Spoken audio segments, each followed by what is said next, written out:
Bonjour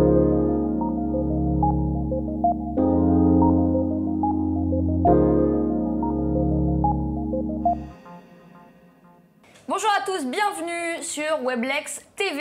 Aujourd'hui, on s'intéresse à la suppression des prélèvements forfaitaires libératoires. Pour en parler avec nous, Franck Rigaudot d'Optifinance, cabinet de gestion de patrimoine indépendant. Bienvenue sur notre plateau, Franck.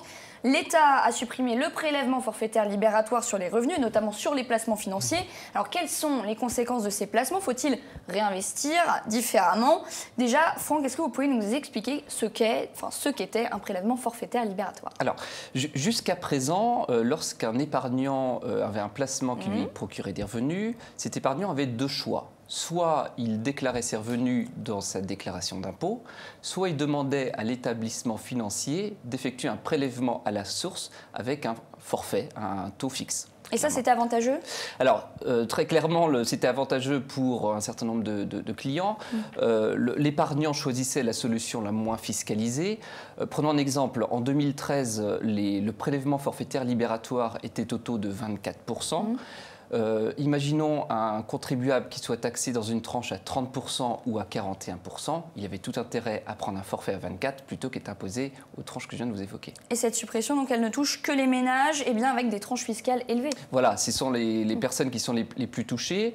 Et étonnamment, aujourd'hui, ce sont des personnes qui ne modifient pas leur épargne car elles n'ont pas conscience de l'impact fiscal. Or, il est conséquent. Imaginons quelqu'un qui soit dans une tranche à 41%. Vous ajoutez à ça les prélèvements sociaux qui, eux, par contre, continuent d'augmenter. On arrive à un taux d'imposition qui est de 56,5%. C'est-à-dire que quand un établissement financier propose des placements ou des livrets au taux de 3%, en réalité, il fait plus de moitié moins. C'est vrai que les établissements financiers ont toujours une fâcheuse tendance à raisonner en brut. Alors, que faire puisque le PFL a disparu? Alors, il n'a pas totalement disparu. Il y a une certaine catégorie de contrats qui continuent de bénéficier du prélèvement forfaitaire libératoire, notamment l'assurance vie qui est chère à nos concitoyens. Alors c'est vrai que chez Optifinance aujourd'hui, pour cette clientèle qui a des tranches marginales d'imposition élevées, on leur propose d'orienter une partie de leur placement fiscalisé vers l'assurance vie pour des raisons fiscales, mais pas uniquement. Et alors pour conclure sur ce thème, Franck? Pour conclure, je dirais que dans une bonne gestion de patrimoine, il faut toujours raisonner en net, net fiscal ou net de charge par rapport à l'immobilier. Alors c'est vrai que le prélèvement, la suppression du PFL a modifié complètement le paysage de l'épargne française.